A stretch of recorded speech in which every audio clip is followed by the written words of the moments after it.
So thank you very much for having me. So just the acknowledgement of our sponsors that I have a feeling that in the future is going to get fewer and fewer, but I can't complain because I have had,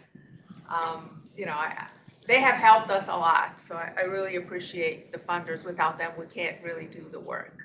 So just a little bit of a background of the premise of our work. We know that circadian rhythms are biological processes that displays an endogenous and entrainable rhythm close to 24 hours. Circa is about Ds a day.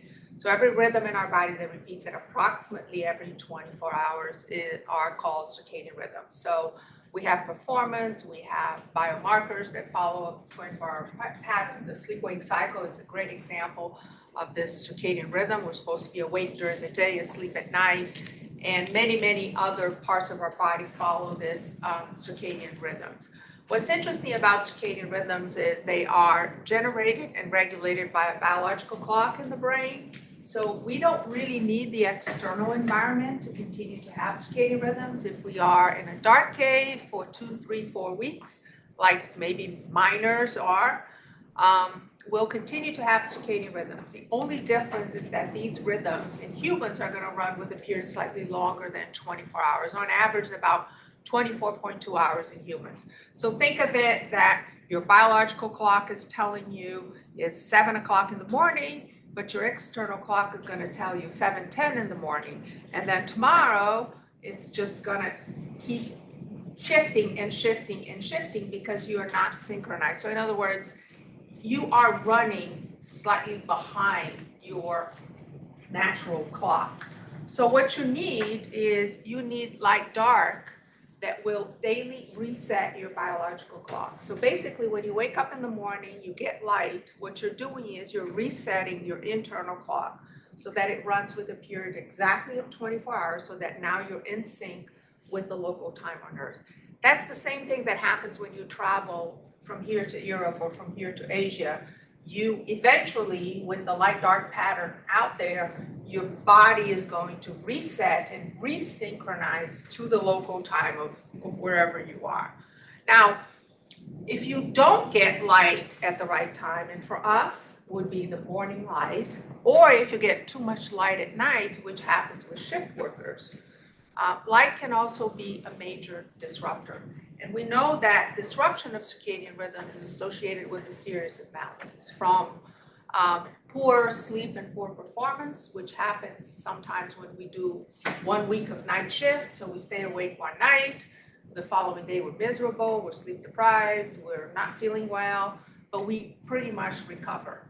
However, when you do that circadian disruption for many, many years, like shift workers, for example, 15, 20 years, it's been shown that circadian disruptions is linked to increased risk for diabetes, obesity, cardiovascular disease, cancer, and now they're even talking about Alzheimer, increased risk for Alzheimer's disease and neurodegenerative diseases. So having circadian disruption just for a night, it's painful, but we can recover from it and we're fine. But doing that for many years in a row, and in fact, for the cancer risk, they've shown in many epidemiological studies that nurses that work 20, 30 years on the shift, and that means they're 3 days on a night shift, 2 days off, 4 days on, 3 days off, so they're irregular working night shifts, that they are at higher risk for breast cancer, colorectal cancer, reproductive issues. So they are really at risk of a series of maladies. So this is some of the work that we did with animal models. So what we were able to do is we collected some light-dark data and rest activity data from day shift and rotating shift nurses. And then we translated that light-dark and that rest activity pattern into an animal model. So it's almost like mimicking what a day shift nurse and what a night shift rotating shift nurse would be doing. So we put the animals for 18 weeks, which is a long time for the animal. It would be probably corresponding to our 20, 30 years on the shift. And we had them with a 3-day rotating shift. So basically, every 3 days, or every 4 days, we would rotate down for 3 days. So instead of working days or being on a 12 light, 12 dark, we rotated so that now they were basically with the light during their dark periods and vice versa. And then we obviously sacrificed the animals and looked at their heart. And what we saw was that there was a significant increase in the necrotic cores, a significant decrease in collagen and macrophages, basically suggesting that these animals were at higher risk for atherosclerosis. So basically showing that there is an increased risk for cardiovascular disease by putting the animals in this shift work mimicking 3-day shift work. We did the same thing with animals, but this time we were looking at glucose levels. So we put the animals, one group of animals were on 12 light, 12 dark. One group of animals were on a 1-night rotating shift. So once a week, we would rotate down. And then the other group, we had it on a 3-night rotating shift. And honestly, I thought that there was going to be a difference between the 1-night and the 3-night. And basically, there was no difference. Just the fact that they were rotating for 1 night was already detrimental in terms of the area under the curve for glucose levels in the animals. We also did a study, and this one was obviously you can't do that kind of studies that we did with animals with humans, but you can look at epidemiological data or large data sets. So what we did is we looked at the NHANES data set, which has, they had over 13,000 data points with actigraphy, and the actigraphy can collect, even though it's uncalibrated light, but it does collect light and activity data. So what we did is we come up with a sort of a metric where we looked at the cross correlation between light and dark in rest and activity patterns. We call that phasor analysis. So if you look at these vector lengths here, the blue one is a long vector length, which means it's more of a day shift pattern. So what that means is you're active when there's circadian effective light, you're inactive where there isn't, which is really what we want to do. We want to have high light levels during the daytime hours and be in darkness during the nighttime hours, asleep and active during the day. So if you're doing that, you have a long vector because you have a nice correlation between light, dark, and rest and activity patterns.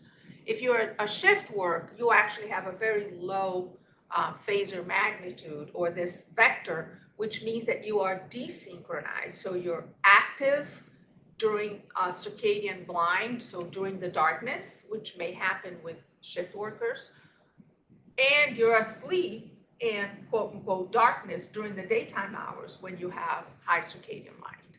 So what we did is we looked at the data from the NHANES, and then we divided the data into quintiles.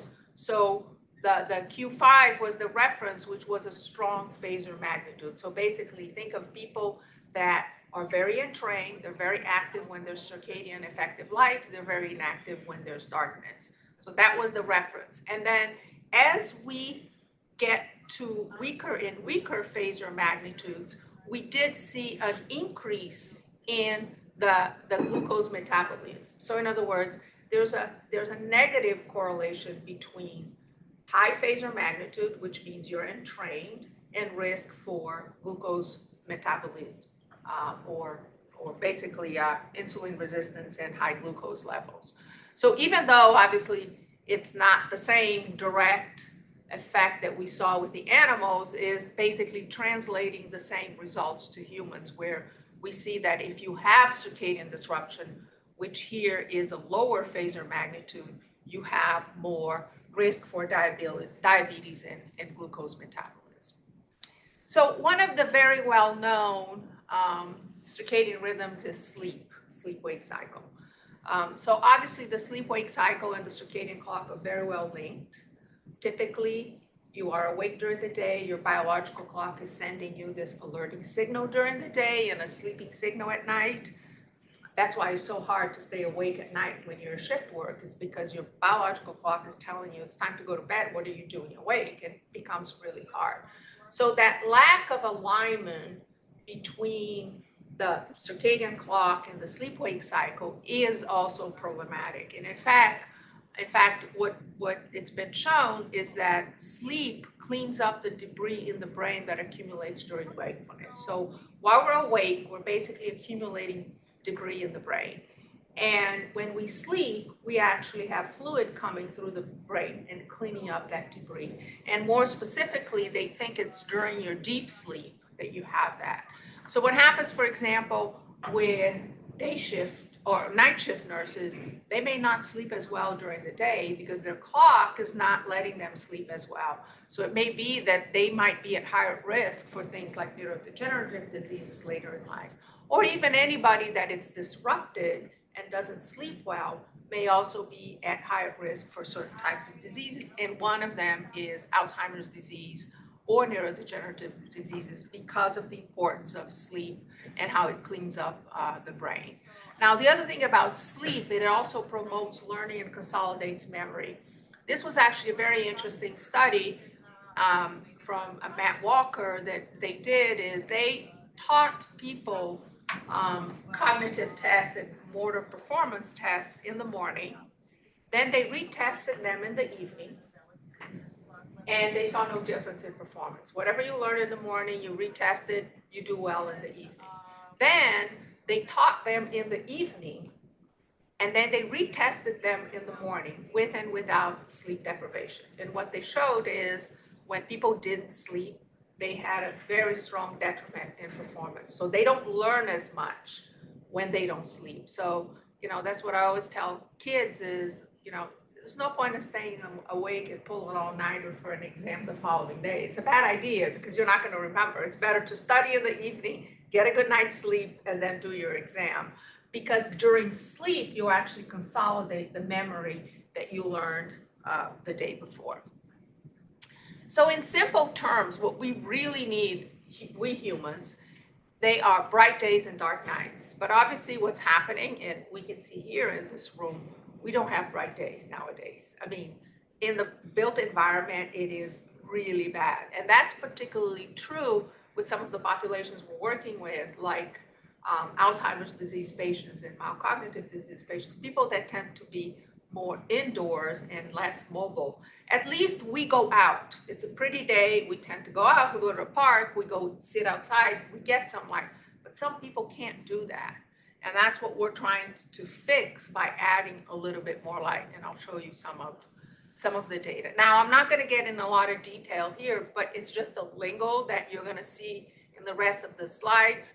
And that's what I call CS, or circadian stimulus. And that's really circadian-effective light. So the way we see and the color and the type of light that we're sensitive for seeing is very different than the color of light that we're sensitive for the circadian system.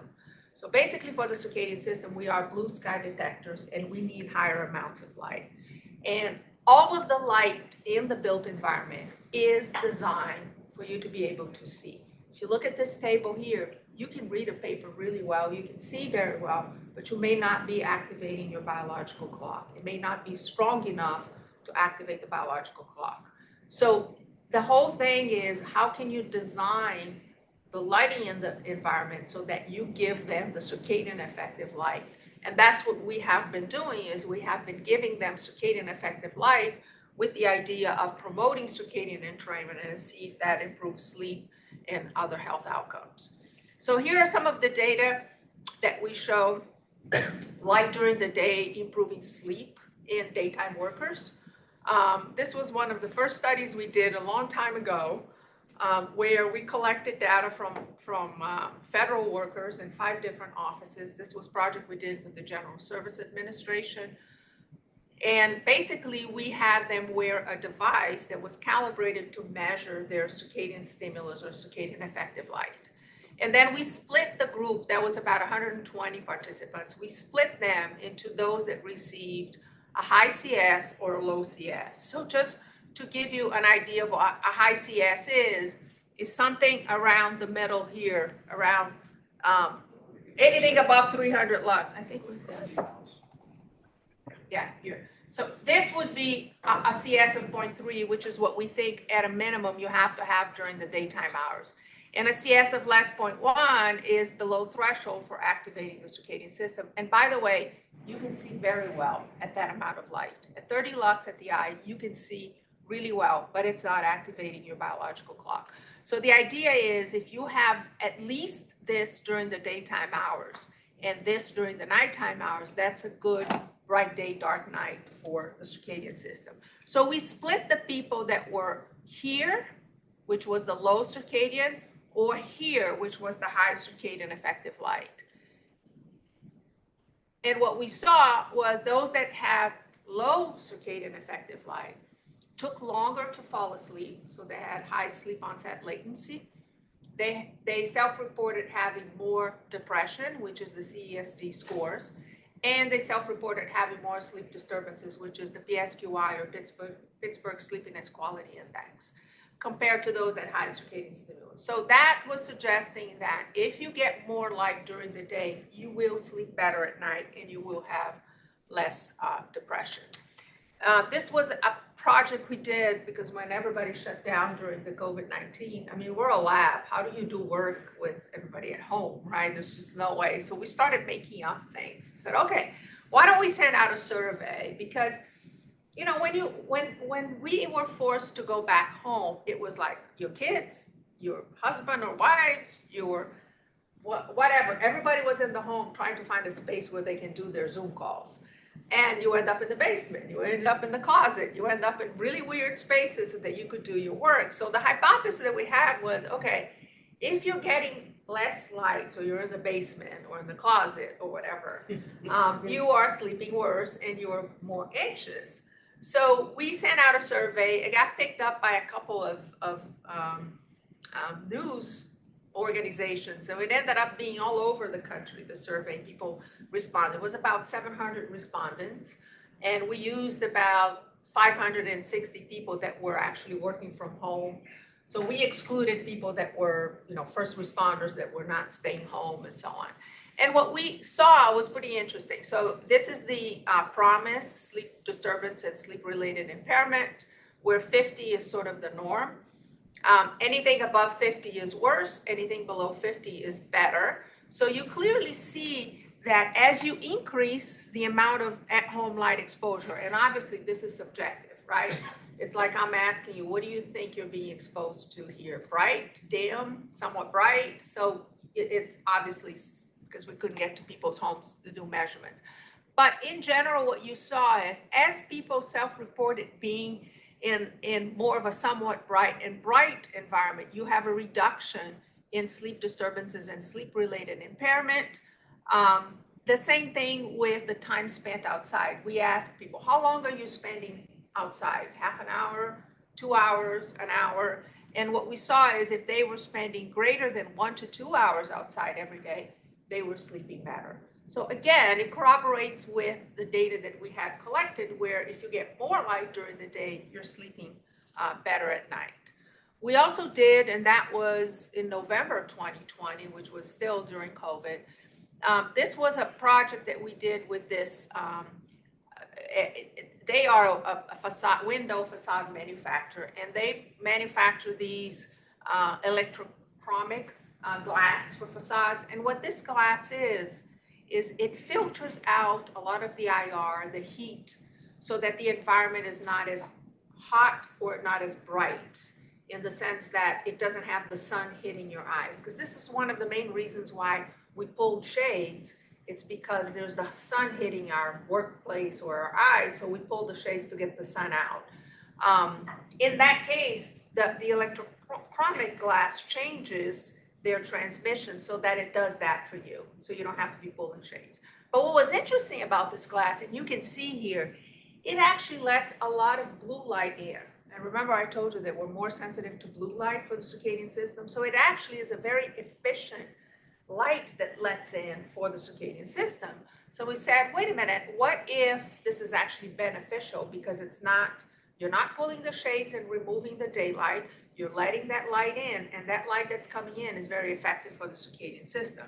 So we did a study where we compared two conditions. One was the electrochromic glass, and the second one was a clear glass with the shades pulled halfway, which would be what somebody would do if they have the sun coming through the window. And what we saw was that the sleep regularity index, which is actually how regular you are with your sleep. So is it every day you're going to bed at the same time, basically? And there has been some work looking at the UK Biobank that they showed that the regularity of sleep is very important for health and mortality risks and so on. So the higher your sleep regularity index, the best it is. So in other words, keeping a regular schedule is probably a healthy thing to do. I know you guys are probably like, oops, that's not what I do, but that's one of the recommendations that, we would give. So what we showed in the start, and that was, the subjects went through a baseline week, then the electrochromic glass, then another baseline week, then the blind. So it was a crossover within subjects. And what we saw was the sleep regularity index reduced with the blind's condition, and it increased with the electrochromic condition, suggesting again that by giving people more circadian effective light in the morning, you actually increase that sleep regularity index. We also looked at people with mild cognitive impairment as well as neurodegenerative diseases, and that includes Parkinson's disease, Alzheimer's disease, and related dementia. This is how we were delivering the light. To be quite honest, it's one of my frustrations. I don't think we have enough fixtures that people can go out and buy that it's positive. So we ended up building these things. And right now, if you go to our department, a lot of people have those fixtures in their cubicles because it is a lot more light and it's a lot better to have that. So we are using with the MCI and Alzheimer's group, but we're also using with our own people, including my office. I have one. So this is actually the project we did with Raphael, and it's looking at better sleep in the World Trade Center rescue and recovery workers. In that case, what we gave them were these light goggles, and the reason why we did that was because it was their preference, because they could be doing other things while being exposed to the light. If you have a table lamp or a floor lamp, that's very good for like Alzheimer's patients, Parkinson's patients, because they're sitting in that room anyway. But they prefer that because it was easy to be on the go. The other difficulty too is that they're very far away, and for us to go and install the lights would be very hard and expensive. So we went with the goggles that does deliver a good circadian stimulus too. So it's a very circadian effective light. So we did a very small study. This was a pilot study. It was a pre-post design. So we collected baseline, and then we collected post intervention, which was 1 hour per day for 12 weeks for 3 months. And then this is the Pittsburgh Sleepiness Quality Index score, which is sleep disturbances score. Anything above 5 means you have sleep disturbances.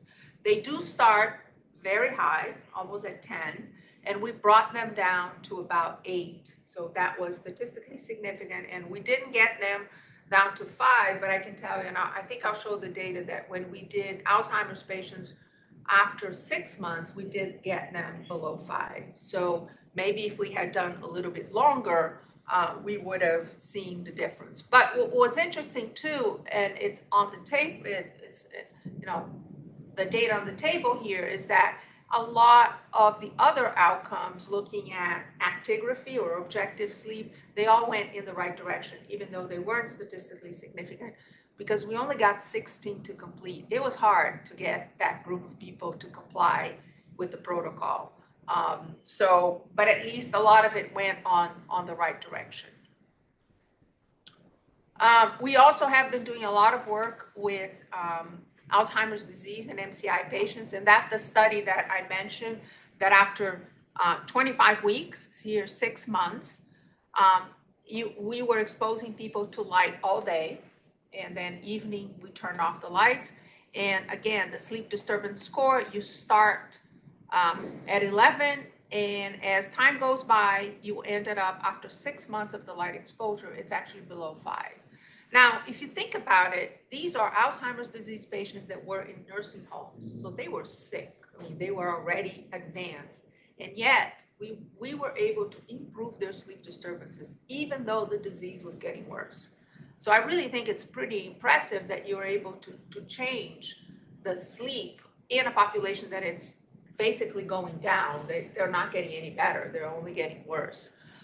We did another study here, repeating those, where we installed some of the lights in common areas. And this was duration of sleep with actigraphy. And we did see that there was a significant increase in the duration of sleep compared to a control light. In general, the way we do these studies is we have a baseline, then we have an active light, then we have a washout period, another baseline, and a placebo light. So this way we cross over to try to minimize individual differences. In this study, which were 6 months of light exposure, we couldn't do a crossover because that was too long. So we just did basically each participant served as their own control. We did a pilot study also with Parkinson's disease with Rachel Saunders-Pullman and neurology, and we did see a significant increase in sleep duration in Parkinson's patients. They combined, some of them had the glasses and some of them had the lights, depending on their better, their day-to-day activities. And we also did, again, a pre-post design. It was 1 hour of the lighting intervention for 4 weeks. And we got a significant increase in their sleep duration. Now, what was interesting too with the sleep and the Parkinson's is we had the calibrated device that they were wearing where we would measure their total light exposure. And what we saw is as you increase their circadian stimulus over the course of the day, so in other words, as they increase this, so I'm measuring each of you light exposure, and then I'm just saying, okay, let's just regress the light exposure you receive, and we'll look at IV, which is intradaily variability, which is basically a measure of circadian entrainment. If you have a high IV, it means you're not consolidated and you're disrupted. If you have a low IV, it means that you are more entrained and regular. And what you see as you increase the daytime circadian stimulus, you decrease IV, which means you're more regular. So it kind of all fits. You get more light during the day, you have better circadian entrainment, and you have better sleep. So it's all like fitting into bright days and dark nights is at a minimum good for sleep. And that's what I tell people. It's almost like a sleep math. You have brighter days equal better nights. And that's happening with various populations. Now, the other area that we're seeing a really good impact is on mood. And honestly, none of the studies that we have done so far, and I think we're going to start doing that, but we have not recruited for people with mood disorders. We really have recruited for people with sleep disturbances because we know light is important for sleep. But we are seeing an effect on mood. So here is, again, the same study that we did in a long-term facility. That was the same that I showed with the sleep disturbances, the 6-month study. And we saw a significant decrease in their depression scores, and we actually saw it going below the threshold for depression. And we also saw a significant decrease in their agitation scores. So you're clearly improving mood and behavior. And it sort of makes sense. You sleep better, you feel better, you're less agitated. So we got a project, which unfortunately we couldn't finish because they couldn't get their act together. But the correctional facility in Ohio was interested in changing the lighting to see if they could reduce agitation in inmates, which is kind of interesting. And I think that, one of the things that we learned was we couldn't do the study because the guards, they mess with the lighting and they keep the lighting on all night. We said, we just can't do that. And I think it's torture to keep the lights on all night, but they do it on purpose. So I said, I can't do a study where I'm not giving them a robust light dark. I'm not going to get anything. So we couldn't change what the guards did, and I wasn't going to get into the politics. So I said, sorry. I mean, I'm willing to go into a correctional facility to collect data, but you guys got to give me the right environment. So we weren't able to do that. This is the same study with the COVID-19. We also collected data on anxiety, depression, and positive affect. And we see that there's a decrease in anxiety and depression and an increase in positive affect, with both an increase in light exposure at home as well as an increase in time spent outdoors.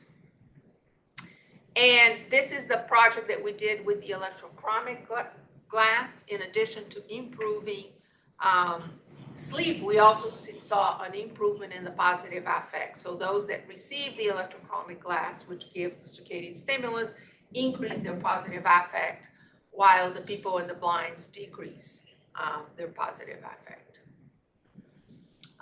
We also did a study with myeloma transplant patients, and this was here in the hospital. What we did is these people come in the hospital and they stay probably 2 to 3 weeks because they obviously receive the transplant, they get very sick, so they are really, in a way, locked up in their rooms for 2 to 3 weeks.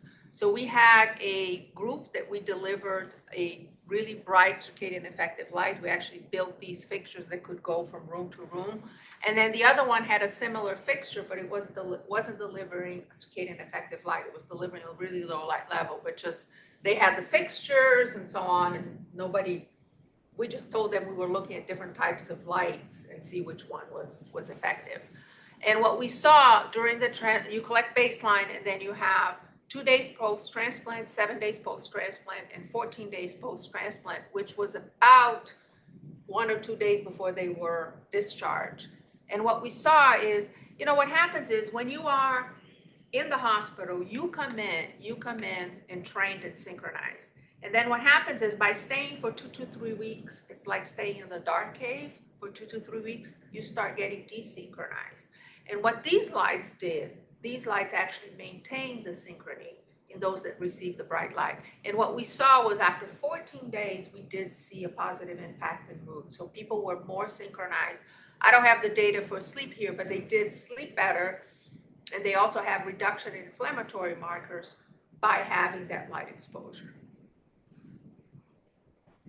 Now, in terms of cognition, these are actually data. I'm working on a paper right now that we saw a significant improvement in ADAS-Cog. We looked at memory scores and we looked at total ADAS-Cog. And what we did is was a project with mild cognitive impairment. We had 30 that were on the active light and 31 people that completed the study in the placebo light, which was really the same type of light, but delivering very, very low light levels that wasn't circadian effective. And the intervention was for 6 months. So we collected and then we collected after 6 months, we also collected the ADAS-Cog. And I don't know if you're familiar with the ADAS-Cog, but it's, a lot of people do that looking at cognition in people with mild cognitive impairment and Alzheimer's disease. And what we saw is when you take the difference between the baseline and 6 months later, we saw a significant decrease in the scores, which means that they made fewer mistakes. So a reduction in the score is actually a good thing. It's actually positive. So we did see an improvement in the memory scores and in the total ADAS-Cog score. And then in the World Trade Center group that we did, we saw, we only did more of short-term performance tests. So we did a go, no go, and we did a Stroop test. And we saw a significant reduction in their reaction times with the light exposure compared to, it was pre-post, so baseline to post-light exposure. So we did see a significant improvement in that as well. And what was interesting about the World Trade Center as well is that we did the same relationship. So we looked at their circadian stimulus within the 2 hours of waking, which is the entraining stimulus, and during the entire day. And what we saw was that there was this significant correlation between the more light you get, the better you do on the accuracy scores. So there was this linear relationship between more light, you have better cognition. Now, those are preliminary results from our current studies now. This is the MCI patients.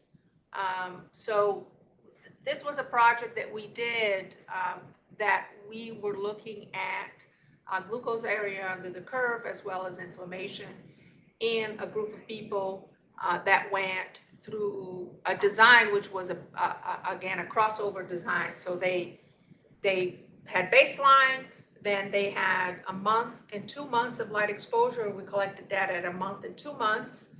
And then they had a washout, then they came back and they saw a placebo condition. So it was a crossover design. I don't have the data here, but we did see a significant reduction in area under the curve with glucose in those receiving the active light compared to the placebo light. And we're also seeing a reduction in CRP. I'm still doing the rest of the data. Those are preliminary data, but you did see a 20% reduction in the inflammation or CRP, C-reactive protein, in the active light compared to the placebo light. So we're finishing up the rest of the participants. And this was in the myeloma transplant. We are seeing, again, we're still collecting data on that, but we did a first batch to make sure everything was working. We saw that there was a significant increase in the TNF alpha in the placebo group, and it was maintained in the active group. I'm going to briefly talk about alertness. And, you know, what's interesting about alertness, I call it a cup of coffee. It really, light is like a cup of coffee, and it will give you an alerting stimulus. Regardless of what time of day you get light, you're going to feel more alert. But what's interesting about that, I've been talking about blue light for entrainment. It doesn't have to be blue light. In fact, we have shown that red light, which is not effective for the circadian system, it's very alerting. So that may have good implication for night shift workers, where you're giving them light, but you're not disrupting their circadian clock, but you're still keeping them alert. So let me show you. So this is some of the studies that we have done. We have done studies in the lab, as well as I'll show you some studies in the field, where we are seeing that the red light is decreasing self-reported sleepiness, increasing performance, and affecting brain activities. We've been collecting EEG with it. So even though you can do that with blue light, I don't recommend doing it, because blue light at night will suppress melatonin. And melatonin is a very important hormone to keep high at night. But melatonin high at night means you're going to be sleepy. So we all want to get into an emergency room and have very perky physicians and nurses. We don't want to get sleepy people. So the idea is, how do you actually keep them alert without affecting their melatonin levels? So we did this study, which was actually a pretty interesting study.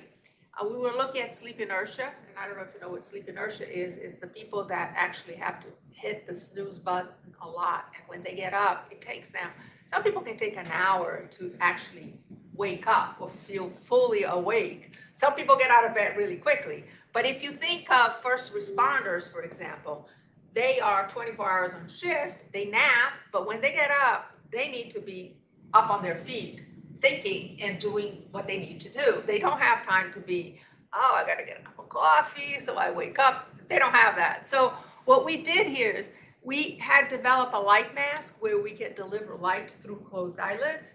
So we tested, if you deliver the light through closed eyelids while people are sleeping, how do they wake up? Do they wake up with less sleep inertia? And we compared to sleeping without the light mask, but waking up and having red light right after you get up. So having that alerting cup of coffee stimulus. And then you sleep in darkness and you wake up in darkness. Yeah, I know, I need to give you, instead of, that's right, I need to give you some light goggles or something. So what we saw in terms of performance scores was actually pretty interesting. The red mask, which is the RM that you see there, was actually significantly increased compared to the dark one.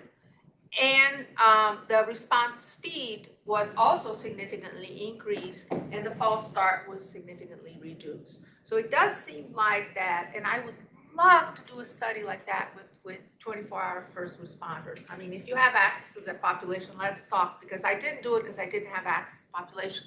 But I would love to do it because I think it would be really neat to see if we can make a difference in the field, because we have the pilot data showing that in the lab it does work. You give them that red light during sleep, they can sleep, they can fall asleep, but when they get up, they're more alert.